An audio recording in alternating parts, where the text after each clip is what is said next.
الرحيم الحمد لله رب العالمين والعاقبة للمتقين والصلاة والسلام على سيد الأنبياء والمرسلين وعلى آله وأصحابه أجمعين أما بعد فأعوذ بالله من الشيطان الرجيم بسم الله الرحمن الرحيم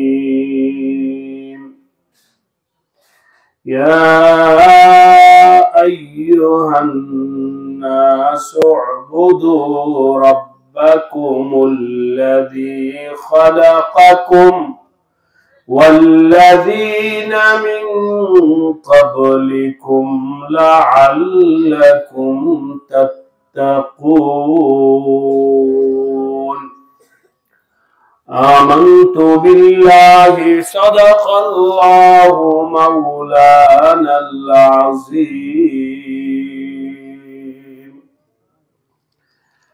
রংপুর পীরগঞ্জ পৌরসভা ধনশালা দক্ষিণপাড়া নাসিরুল উলুম আল ইসলামিয়া মাদ্রাসার উদ্যোগে আয়োজিত আজকের এই মহতি ইসলাহি মাহফিলে উপস্থিত হযরত উলামায়ে কেরাম, এই এলাকার মুরব্বিয়ান, দ্বীনী ভাইরা,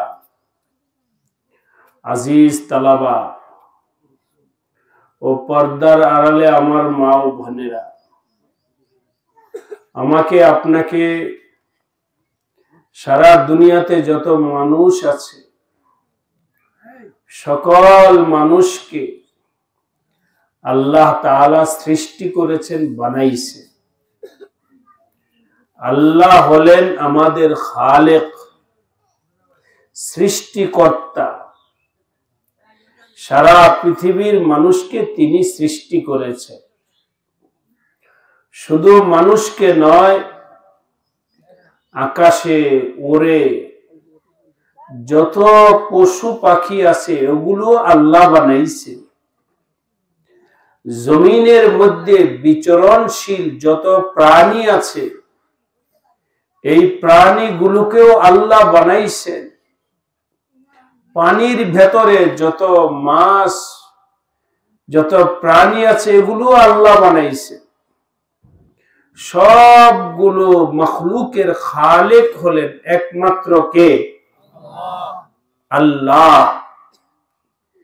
শুধু আল্লাহ আমাকে আপনাকে বানাইছেন তাই নয় দোস্ত, বানানোর পর আমার আপনার কি দরকার সেটাও আল্লাহ পাক ব্যবস্থা করেছে। ছোট্ট একটা বাচ্চা মায়ের গর্ভ থেকে আসার পর সে ভাত খাইতে পারবে না, সে মাছ খাইতে পারবে না, সে গোশত এবং তরকারি খাইতে পারবে না। তার বয়স হিসাবে উপযোগী খানা হলো দুধ। মায়ের স্তনে সবার জন্যই আল্লাহ পাক দুধের ব্যবস্থা করেছে। তো এই রিজিকের ব্যবস্থা আল্লাহ করেছে। এবং আপনারা ডাক্তার, বিজ্ঞানী তাদের থেকে শুনবেন, যেই বাচ্চার বয়স 5 দিন, ওই 5 দিনের দিন মায়ের দুধ কেমন হইলে বাচ্চার জন্য উপকারী, আল্লাহ পাক তেমন দুধের ব্যবস্থা করেছে। 6, 7, 8, 10 দিনের মধ্যে আবার দুধের কোয়ালিটি পরিবর্তন হয়ে যায়। এই সব মানুষের প্রয়োজন হিসাবে বয়সও পরিবর্তন হচ্ছে, আল্লাহ পাক রিজিকেরও ব্যবধান করে দিতেছে। আজকে বর্তমান দুনিয়া বিজ্ঞানের দিক থেকে অনেক উপরে চলে গেছে। আজ পর্যন্ত সারা পৃথিবী, ইউরোপ, আমেরিকা, কানাডা, যত উন্নত দেশ হোক না কেন, কেউই ছোট বাচ্চার জন্য মায়ের দুধের মতো দুধ আজ পর্যন্ত বানাইতে পারে না। এরা এটা নিয়ে রিসার্চ করছে, মায়ের দুধ নিয়ে, দুধের মধ্যে কি আছে। তো মায়ের দুধের মধ্যে যে সমস্ত উপাদান আছে, ওই সমস্ত উপাদানওয়ালা কোন দুধ বানাইতে পারে নাই। আপনারা বাজারে গিয়া দুধ কিনেন, পাউডারের দুধ, ডানু আছে, আরো আছে, কি কি আছে, এগুলোর গায়েও লেখা আছে যে মায়ের দুধের বিকল্প নাই। বলেন বাবাজিরা, মায়ের দুধটা বানাইছেন কে? কোন মিল ফ্যাক্টরি, কোন কোম্পানি বানায় নাই। এবং আশ্চর্য হবে যদি ভাই ও দোস্ত আমরা খেয়াল করি, তাহলে আপনাদের কাছে পরিষ্কার হয়ে যাবে এই রংপুর মানুষের বাচ্চাদের জন্য আল্লাহ পাক যেমন মায়ের স্তনে দুধের ব্যবস্থা করেছেন, ঢাকার বাচ্চাদের জন্যও আল্লাহ পাক দুধের ব্যবস্থা করেছেন। অজপাড়া গায়ের একটা মহিলার জন্য আল্লাহ পাক মহিলার স্তনেও আল্লাহ দুধ দিছেন, শিক্ষিত মায়ের স্তনেও দুধ দিছেন, অশিক্ষিত মায়ের স্তনেও দুধ দিছেন, গরিবের স্তনেও দুধ দিছেন, ধনীর স্তনেও দুধ দিছেন বাচ্চার জন্য। ঠিক কিনা বলেন? আর অনেক জিনিস আছে, অমুক জিনিসটা আপনাদের পীরগঞ্জ পাইবেন না, এর জন্য রংপুর যাওয়া লাগবে। রংপুর যদি পাওয়া না যায়, ঢাকা যাওয়া লাগবে। ঢাকায় পাওয়া না গেলে অমুক জায়গায়, অমুক দেশে পাওয়া যায়, উন্নত দেশে পাওয়া যায়। কিন্তু আল্লাহ পাকের কুদরত দেখেন, প্রত্যেকের রিজিক আল্লাহ পাক, বান্দা যেখানে থাকবে তার রিজিকও আল্লাহ পাক সেখানে পৌঁছায় দিবে। বলেন বাবাজির, আমাদের রিজিকের মালিক কে? তাহলে বানানে ওয়ালাও আল্লাহ, রিজিক দেনে ওয়ালাও আল্লাহ। আমি ঢাকা থেকে এখানে আসছি, কথার কথা বলছি, আমি তো জানি এই এলাকার যারা আয়োজক আছে তারা আমার জন্য খাওয়া দাওয়ার ইন্তজাম করেছে। তাছাড়াও পানি, মানুষ যে পানি পান করে, বলেন তো এই পানি দিছেন কে? আল্লাহ পাক পানি দিছেন।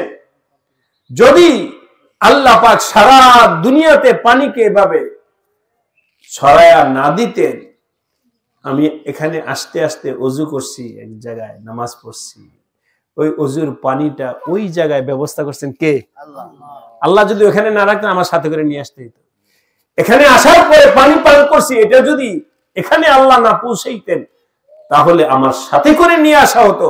ভাই ও দোস্ত, আমার আল্লাহ যদি এভাবে আমার জন্য, আপনার জন্য পানির ব্যবস্থা না করতেন, তো পানি টানতেই তো আমাদের জীবন শেষ হয়ে যেত, আর অন্য কাজ কখন করত? হ্যাঁ বান্দা, তোমার পানি টানার দরকার নাই, তোমার রিজিক টানার দরকার নাই, যাও তুমি রংপুর, আমি সেখানেই তোমার রিজিক পৌঁছে দেব। পবিত্র কোরআনে কারিমে আছে, ওমা মিন দাব্বাতিন ফিল আরদি ইল্লা আলাল্লাহি রিজকুহা। পৃথিবীতে যত মানুষ আছে, সব মানুষের রিজিক আল্লাহ পাক ব্যবস্থা করে পাঠাইছে। বানানেওয়ালা আল্লাহ, রিজিক দেনেওয়ালা আল্লাহ। হায়াত এবং মৌতের মালিক কে? আল্লাহ। আমরা দুনিয়াতে আসার পর যখন একটু বড় হয়েছি, তখন বলতে শুরু করেছি, আমি ভাবতেছি যে আমার চাকরি আমাকে খাওয়ায়, আমি ভাবতেছি আমার খেতে আমার ফসল দেয়, আমি ভাবতেছি আমার ব্যবসায় আমাকে খাওয়ায়, আমি ভাবতেছি আমার অমুক কাজে আমাকে খাওয়াইতেছে। আসল মালিকের কথাটা ভুলে গেছি। ওই আসল মালিকের কথাটা ভুইলা এখন আমরা উদ্ভ্রান্তের ন্যায় পেরেশান পেরেশান পেরেশান হয়ে ঘুরতেছে। আজকে আপনারা জ্ঞানী মানুষ, শিক্ষিত মানুষ, আপনাদের কাছে বলবো, যত টাকা পয়সা বলা হোক ততই তার পেরেশানি বেশি, ঠিক কিনা বলেন? কেন? তুমি টাকাকে শান্তির জিনিস মনে করেছ, অথচ টাকা শান্তি দিতে পারে না। শান্তির মালিক একমাত্র কে? আল্লাহ। এখন ভাই কিভাবে ওই ইয়াকিনগুলো, কিভাবে ওই সত্য মালিককে চিনতে পারি, তার সাথে সম্পর্ক করতে পারি, তাকে ভালোবাসতে পারি, এটার জন্য আমাদের জরুরি আল্লাহ ওয়ালা আলেমদের সোহবত, তাদের সান্নিধ্যে গিয়া আল্লাহর কথা শুনতে থাকা, শুনতে থাকা, শুনতে শুনতে আল্লাহ পাক আমাদের কলবের ভিতরে আল্লাহর মোহাব্বত ঢুকাইয়া দিবেন। কিন্তু আফসোসের সাথে বলতে হয়, বিশেষ করে আমাদের এই সমস্ত অঞ্চল, রংপুর, দিনাজপুর, এ সমস্ত অঞ্চলে তুলনামূলক বাংলাদেশের অন্য অঞ্চলের তুলনায় মসজিদ কম, মাদ্রাসা কম, আলেম ওলামা কম, দাওয়াত ও তাবলীগের মেহনত কম, ঠিক কিনা বলেন? এই কারণে হয়েছে কি, ওই রাস্তাঘাটে, হাটে ঘাটে সব জায়গায় গানের আওয়াজ শুনবেন, কিন্তু আল্লাহর জিকিরের আওয়াজ শুনবেন না। বিভিন্ন জায়গায় যাত্রার আওয়াজ, কথা শুনবেন, কোরআনের কথা শুনবেন না। এখন যদি এখানে এটাকে কি বলে, রোম স্প্রে আছে, এক ধরনের স্প্রে আছে, দিলে সুগন্ধি হয়। কাপড়ের মধ্যে যদি আতর দেওয়া হয় তাহলে এই আতরটা কিন্তু দেখা যাবে না, কিন্তু গ্রানটা আমরা পাবো, ঠিক কিনা বলে? আতর কাপড়ের মধ্যে লাগাইয়া দিলে গ্রান পাওয়া যায়, কিন্তু আতরটা দেখা যায় না, গ্রানটা আছে। আর যদি কথার কথা বলছি, এখানে যদি একটু দুর্গন্ধের কিছু থাকে, দুর্গন্ধটা দেখা না গেল দুর্গন্ধটা নাকে আসবে, ঠিক কিনা বলেন? আমার ভাই দোস্ত, আতর লাগাইলে যেমন আতরের গ্রান পাওয়া যায়, দুর্গন্ধ আসলে যেমন দুর্গন্ধের গন্ধ পাওয়া যায়, ঠিক এমনি ভাবে বলেন যে এলাকায় কোরআনে কারিমের তেলাওয়াত হয়, ওই এলাকার বাতাসের মধ্যেও কোরআনের সুগন্ধি পাওয়া যাবে, ঠিক কিনা বলেন? যেই এলাকায় জিকির হয়, জিকিরটা দেখা যায় না, কিন্তু এই জিকিরের আওয়াজটা এই বাতাসের মধ্যে লাইগা যায়। যেই এলাকার মধ্যে আল্লাহু আকবার বলা হয়, ওই আল্লাহু আকবারের ধ্বনিটা বাতাসের মধ্যে লাইগা যায়, ঠিক কিনা বলেন?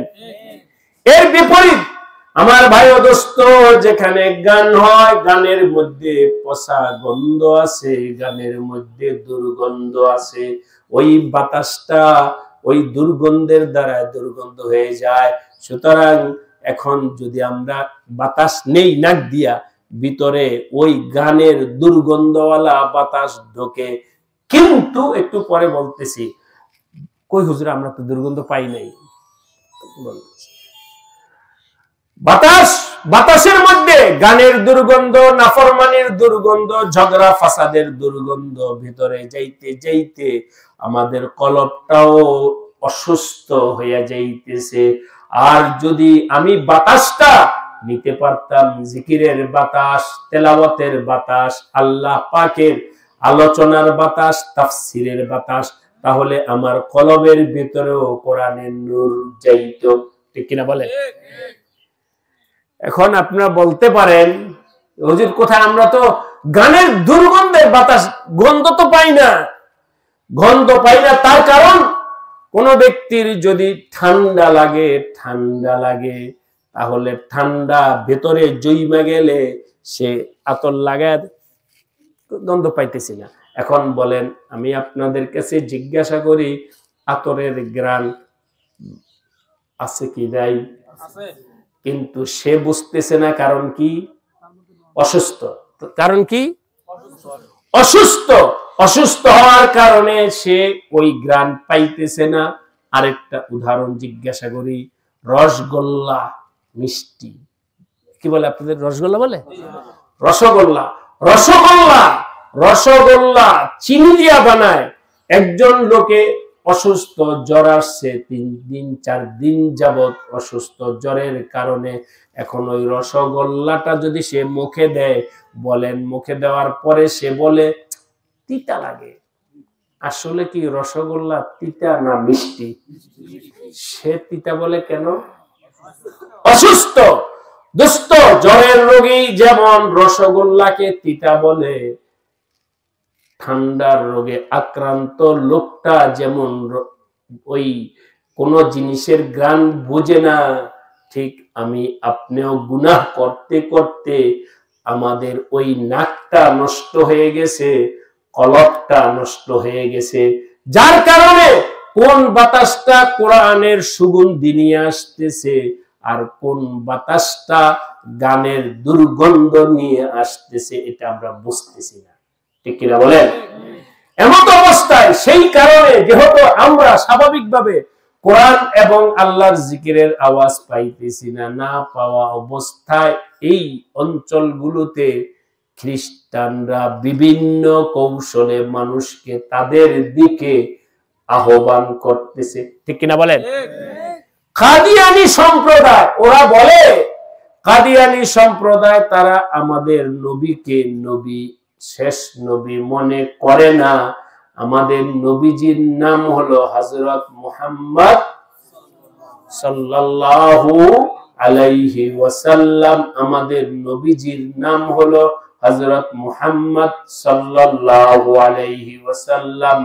আর ওরা বাড়িতে গিয়া গিয়া প্রত্যেক এক একজনের বাড়িতে যায়, ওখানে কিছু টাকা দেয়, কিছু পয়সা দেয়, কিছু মজার কথা বলে, কিছু আনন্দের কথা বইলা আস্তে আস্তে মানুষের ঈমানটা নষ্ট করার জন্য চেষ্টা করতেছে।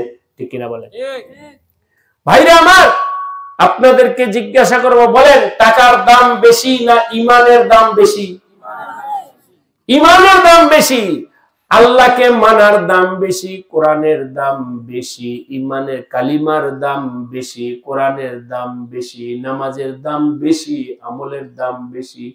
কিন্তু না বোঝার কারণে 2টা পয়সার সামনে নিজেকে বিক্রি করে ফেলতেছি।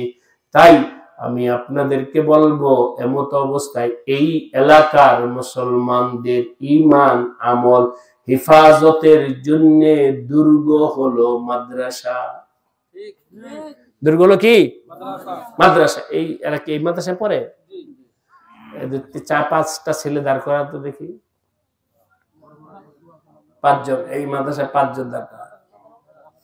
এই যে বাস বাস বাস বাস, আর বেশি সবাই দাঁড়ার দরকার। এদেরকে একটু কালিমা শোনাও তো দেখি। কালিমা তাইয়্যিবা একসাথে বলো সবাই।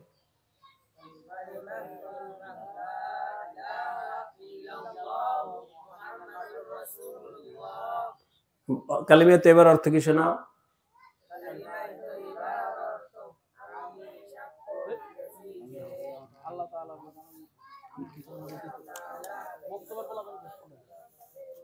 হ্যাঁ, মাস হয়েছে হয়েছে, ওই আশহাদু আল্লাহ বলছে, অসুবিধা নেই, ওইটাও ঠিক আছে। হাদিস শোনাও তো একটা। হাদিস পারে কারা? মুক্তবের কয়েকজন দাঁড়া, একটা হাদিস শোনাও।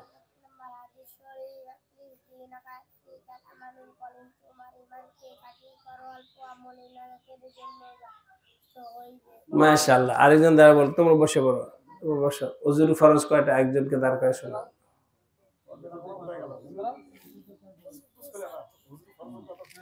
বলো।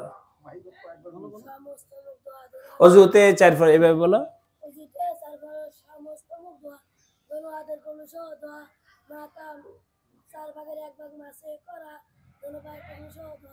মাশাআল্লাহ, বসো। এই যে এবার আপনাদেরকে জিজ্ঞাসা করি, এরা যখন বড় হবে, ছোট অবস্থায় কালিমা পারলো, হাদিস পারে, ওযুর ফরজ জানে, গোসলের ফরজ জানে, নামাজের ফরজ জানে, এদেরকে কেউ দাওয়াত দিয়া ইসলাম থেকে দূরে সরাইতে পারবে না? পারবে না। দোস্ত, যারা ছোট্টকালে কালিমা শিখে, ঈমান শিখে, আমল শিখে, ওদেরকে কেউ টাকা দিয়া পয়সা দিয়া ইনশাআল্লাহ কেউ কিনতে পারবে না। এই জন্য এই এলাকার মানুষের ঈমান আমল হেফাজত যদি আপনার সন্তানকে ঈমানওয়ালা বানাইতে চান, আপনার ছেলেকে আপনার মেয়েকে যদি ঈমানওয়ালা বানাইতে চান, অবশ্যই মাদ্রাসায় পড়াইতে হবে, ঠিক কি না? রাজি আছি সবাই? আলহামদুলিল্লাহ। আমি এই মাদ্রাসায় আরো আগে একবার আসছি না, একবার দ্বিতীয়বার আসলাম। আলহামদুলিল্লাহ, মাদ্রাসার পরিবেশ দেখে খুব সুন্দর লাগতেছে। দোয়া করি আল্লাহ পাক এই মাদ্রাসাকে কবুল করে নেন। কবুলের মালিক কে? সবাই সহযোগিতা করবেন তো? আচ্ছা, এবার আমি আপনাদের সামনে পবিত্র কোরআনে কারিমের সূরাতুল বাকারার একটা আয়াত পড়েছি, শুনেন আল্লাহ কি বলেন। ইয়া আইয়ুহান নাস, হে লোক সকল, যেই আল্লাহ আমাকে বানাইছেন, রিজিক দিতেছেন, সবকিছু করতেছেন, ওই আল্লাহ আমাদেরকে নির্দেশ দিতেছেন, ইয়া আইয়ুহান নাস উবুদু রাব্বাকুম, হে লোক সকল, তোমরা তোমাদের রবের ইবাদত করো, যিনি তোমাদেরকে প্রতিপালন করছেন, ছোট থেকে বড় বানাইছেন, যিনি তোমার রিজিক দিছেন, ওই রবের ইবাদত করো। আল্লাযী খালাকাকুম ওয়াল্লাযীনা মিন ক্বাবলিকুম, এবং যিনি তোমাদের মা বাবাকেও যিনি বানাইছেন, ওই রবের ইবাদত করো। এটা আমার আল্লাহর হুকুম, ইবাদত করা। সুতরাং কৃষক ভাইরা, খেতে কাজ করব কিন্তু নামাজের সময় নামাজ পড়ব, খেতে কাজ করব, রমজানের রোজার সময় রোজা রাখবো, খেতে কাজ করব কিন্তু আল্লাহ পাকের হুকুম মাইনা চলার চেষ্টা করব। যদি আমি 5 ওয়াক্ত নামাজ পড়তে পারি, রমজানের রোজা রাখতে পারি, আল্লাহর হুকুম রাইখা আল্লাহর হুকুম মাইনা যদি কৃষকও হই, আল্লাহর হুকুম মাইনা যদি ব্যবসায়ীও হই, আল্লাহর হুকুম মাইনা যদি চাকরিজীবীও হই, ব্যবসায়ীদের ব্যাপারে আমার নবীজি বলেছেন, আত-তাজিরুস সুদুকুল আমিন মা'আন নাবিয়্যিন ওয়াস-সিদ্দীকিন ওয়াশ-শুহাদাই ওয়াস-সালিহিন। যে ব্যক্তি আল্লাহর হুকুম মাইনা সততার সাথে ব্যবসা করবে, আল্লাহ পাক নবীদের সাথে তার হাসর করে দেবে, নবীদের সাথে সে জান্নাতে যাইতে পারবে।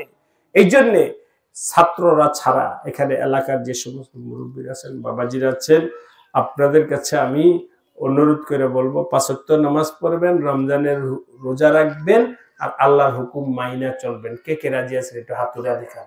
ছাত্ররা ছাড়া এলাকা, ছাত্ররা হাত নামাতে বাবা, একটু মুরব্বীদের হাতটা দেখে আমি। মাশাআল্লাহ, আল্লাহ সবাইকে তৌফিক দান করেন, আমিন। এই সংক্ষেপে যেহেতু আমার সামনে গিয়ে নামাজ পড়তে হবে, আসরের নামাজ, এখানে এই কয়েকটা কথা বললাম। বাচ্চাদেরকে মাদ্রাসায় পড়াইবেন, নিজের ঈমান হেফাজত করবেন, নিজের আমল হেফাজত করবেন। আমলের মধ্যে বড় আমল হলো 5 ওয়াক্ত নামাজ, রমজানের রোজা, আল্লাহর হুকুম মাইনা চলা। পারবো ইনশাআল্লাহ? আল্লাহ পাক আমাদের সবাইকে তৌফিক দান করেন, এই মাদ্রাসাকে কবুল করে নেন, বাচ্চাদেরকে আল্লাহ পাক আলেমে হাক্কানি রব্বানি হওয়ার তৌফিক দান করেন। এই এলাকার সর্বস্তরের মুসলমান ভাই বোন, পর্দার আলে আমার মা বোনের আছে, তাদেরকে বলবো আমল করেন। এই দুনিয়াতে কেউ আমরা থাকার জন্য আসি নাই, সবাইকে কবরে যাওয়া লাগবে। কবরে যখন যাব, আমার সাথে আমার ছেলে মেয়ে, টাকা পয়সা, বাড়িঘর কিছুই সাথে যাবে না, কবরে একা যাইতে হবে। তখন ওই কবরের মধ্যে আমার জিন্দেগি সম্পর্কে প্রশ্ন করা হবে, মান রব্বুকা, তোমার রবকে, ওমা দীনুকা, তোমার ধর্মের নাম কি, ওমান হাযা রাজুলুল্লাযী বুইসা ফীকুম, তোমার নবীকে তুমি চিনো কিনা, এই সব বিষয় সম্পর্কে প্রশ্ন করা হবে। হাদিসে আসছে, কেউ যদি নামাজ পড়ে, আল্লাহর হুকুম অনুযায়ী চলে, তাহলে সে প্রশ্নের সাথে সাথে উত্তর দিয়ে ফেলবে। আর যখন উত্তর দিবে, তখন আল্লাহ পাক তার জন্য কবরকে জান্নাতের বাগান বানায় দিবে। কবরের মধ্যে আল্লাহ পাক জান্নাতের কার্পেট, গালিচা আল্লাহ বিছায়া দিবেন। শরীরের মধ্যে আল্লাহ পাক জান্নাতের পোশাক পরায়া দিবেন, আর জান্নাত থেকে বিভিন্ন ধরনের নিয়ামত আসতে থাকবে। এর বিপরীত যারা নামাজ কালাম পড়ে নাই, আল্লাহর হুকুম অনুযায়ী চলে নাই, তারা প্রত্যেকটা উত্তরের ক্ষেত্রে বলবে হা হা লা আদরি, কিছুই জানি না, কিছুই জানি না। তখন তাদের জন্য কবরকে জাহান্নামের গর্ত বানায় দেওয়া হবে। আর এই কবরের মধ্যে জাহান্নামের আগুন আসবে, জাহান্নামের পোশাক পরায় দেওয়া হবে, জাহান্নামের বিছানার মধ্যে তাকে বিছায় দেওয়া হবে। এই জন্যে ভাই দোস্ত, ওই জিন্দিগি, কবরের জিন্দিগিকে কামিয়াব বানানোর জন্যেই আপনাদের কাছে এই কয়েকটা আরজ করলাম। নিজের ঈমান হিফাজত করব, 2 নাম্বার হলো 5 ওয়াক্ত নামাজ পড়ব, 3 নাম্বার রোজা রাখবো, 4 নাম্বার আল্লাহ পাকের হুকুম মাইনা চলার জন্য চেষ্টা করব। আল্লাহ পাক আমাদের সবাইকে তৌফিক দান করেন।